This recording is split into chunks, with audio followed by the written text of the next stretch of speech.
350 మంది పని చేసుకున్నారు. 350 మంది ఉన్నారు అక్కడ షాప్ అని. విజయనగరం డివిజన్ తక్కువగా కాదు, పాలపురం డివిజన్ నేను ఇంచి చెప్తాను. ఏ ఇంచు ఎక్కడ ఉందో చెప్తాను. అంత అవకాశం ఉన్న ప్రొడక్టివ్ ఉన్న మన ఏరియాలో ఈ రోజు అంత చిన్న మార్కెట్ గా ఇవ్వడానికి కారణం ఏంటి? మనకి చాలా ఉంది మార్కెటింగ్ ఫెసిలిటీ అవకాశాలు మనకు చాలా ఎక్కువ ఉన్నాయి. మన ప్రతి సిఎస్ గారు కూడా అన్నది రాజశేఖర్ గారు, విశాఖపట్నంలో మనకు పెద్ద మార్కెట్ ప్రొడక్ట్ అయినా సరే ఎంతైనా సరే సేల్ చేయగలిగిన పెద్ద మార్కెట్ మన విశాఖపట్నం టౌన్ దగ్గర లేకుంది. వాళ్ళకి ఇది చేయడం వల్ల ఇంత తక్కువ టైంలో ఆదాయం వస్తుంది, ఇంత ఎక్కువ ఆదాయం వస్తుంది అన్న విషయాన్ని రైతులు మనం సరిగ్గా చెప్పకపోవడం వల్ల ఇటువంటి కొన్ని పరిమితమైపోతున్నాయి. చాలా ఫ్రూట్స్ ఉన్నాయి, మీరు రామచంద్రపురం పోయిన లోన్ బయట రాలేకపోవాలి. ఆ మార్కెట్ లో లోపలికి వెళ్తే మనం బయట రావడానికి దారి తెలిసేది కాదు. అంత పెద్ద మార్కెట్ అది చూస్తే చిన్నది బస్ స్టాండ్ పక్కన చిన్న సంస్థలు వచ్చాయి. అక్కడ సర్వీస్ సెక్టర్ ఉంటుంది. మా అక్కడ విశాఖపట్నం జిల్లాలో చూస్తే మీరు ప్రైమరీ సెక్టర్ ఉండదు, సర్వీస్ సెక్టర్ ఉన్న మాత్రం మీకు అక్కడ గ్రోత్ ఉంటుంది. మన దగ్గర సర్వీస్ సెక్టర్ కూడా దాన్ని ఇంకా మనం బాగా అభివృద్ధి చేసుకుని ఇంకా యాక్టివ్ పెరిగే పరిస్థితి ఉన్నప్పుడు మనం సర్వీస్ సెక్టర్ లో మనం సీఎం గారి భోగాపురం ఇండస్ట్రియల్ ఎయిర్పోర్ట్ మనం కంప్లీట్ చేయగలిగితే ట్రావెల్స్ మన కానివ్వండి, ఆ దాని ద్వారా వచ్చే హోటల్స్ స్టార్ హోటల్స్ అవనివ్వండి. సో మనకున్న ఒకే ఒక అవకాశం ప్రైమరీ సెక్టర్. మనకున్న అవకాశం చేయడానికి అవకాశం ప్రైమరీ సెక్టర్. ఈ ప్రైమరీ సెక్టర్ లో ఈ 4 జీడీపీ ఎంత అనేది మంది 23-24 కోట్లు ఆదాయం ఉంది. 23-24 మీ బొబ్బులి నియోజకవర్గానికి సంబంధించి బొబ్బులి నియోజకవర్గం చేసిన 466 కోట్లు అంటే మీ 4 మండలాలకు సంబంధించిన తలసరి ఆదాయం 4466 కోట్లు. దీన్ని మనం ఈ 5 సంవత్సరాల్లో 28-29 వచ్చేటప్పటికి మనం ఎంత ఉన్నారో 29 లక్షలు పెంచాలన్న ప్రణాళికతో ముఖ్యమంత్రి గారు ముందుకెళ్తున్నారు. మన విజయనగరం జిల్లా సంబంధించి 34,000 ఉన్నది, 71,000కి వెళ్లాలనేది ఇప్పుడు మన ఆలోచన. ఆ విధంగా మనం తయారు చేసుకోవాల్సిన అవసరం ఉంది. అలాగే మీ బొబ్బులు కాన్స్టిట్యూన్సీ 4,400 నుండి 9,114 కోట్లు పెంచవలసిన అవసరం ఉంది.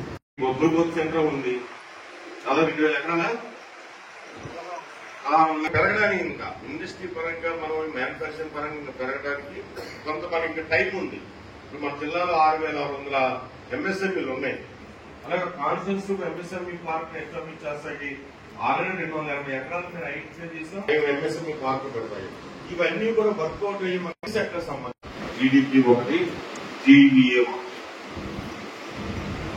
అలాగే మనకు అర్థమయ్యే భాషలో మనకు తెలిసిన భాషలో మనం చెప్పుకోవాలంటే మన తలసరి ఆదాయం ఏ విధంగా ఉంది.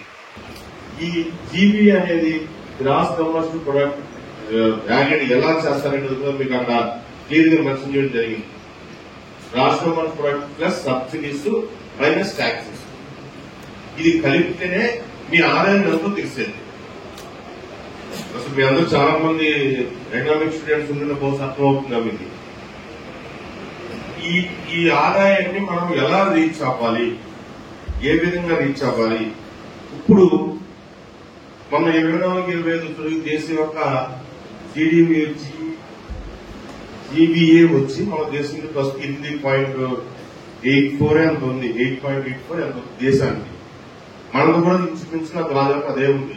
రాష్ట్రానికి కూడా 8% జీబీతో మన రాష్ట్రంలో కూడా అలాగే ఉంది.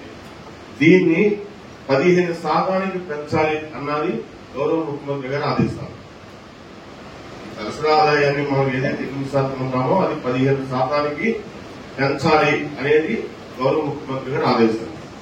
దానికి సంబంధించి ఈ 15% మనం ఎలా పెంచాలి, ఏ విధంగా పెంచాలి అన్న దానికి ఒక యాక్షన్ ప్లాన్ తయారు చేసుకున్న కోసమే ఈ రోజు మీ అందరూ ఇక్కడ తిరగడం జరిగింది. ఈ తలసరి ఆదాయాన్ని పెంచడానికి మనం మూడు సర్వీస్ సెక్టర్ మీకు ఆల్రెడీ సిపిఓ గారు మీకు వివరంగా చెప్పడం జరిగింది. ప్రైమరీ సెక్టర్ సంబంధించి వచ్చేటప్పటికి మనకు అగ్రికల్చర్ అని ఎలా అంటాం. మన అగ్రికల్చర్ కానీ, హార్టికల్చర్ కానీ, లైఫ్ స్టాక్ కానీ, లేదా ఫిషరీస్ కానీ, వీటి మీదే ఈ 4 కలిపితే వచ్చేది ప్రైమరీ సెక్టర్. సెకండరీ సెక్టర్ తొలగిన ఇండస్ట్రీస్, ఇన్ఫ్రాస్ట్రక్చర్, మ్యానుఫ్యాక్చర్, ఇటువంటి అన్ని కలిగి మనకి సెకండరీ సెక్టర్ లోకి వస్తాం. పవర్ సెక్టర్ వచ్చినప్పుడు సర్వీస్ సెక్టర్స్ లో టూరిజం అవనివ్వండి, హోటల్స్ అవనివ్వండి, సేవా రంగానికి సంబంధించిన ఏమని అవన్నీ సర్వీస్ సెక్టర్ లోకి వస్తాయి.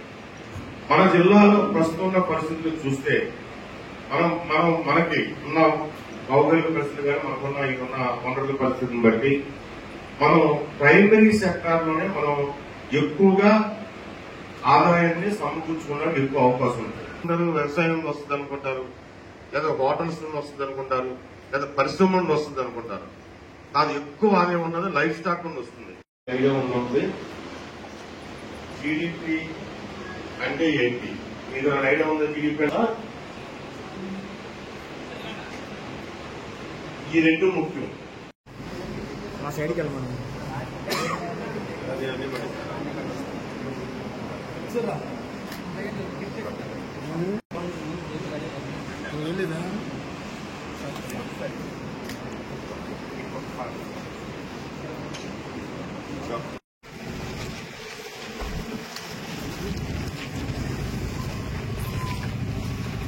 ఇక్కడంటే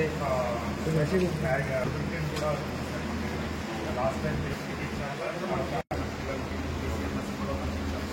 ఇక్కడ కూడా అంటే మనం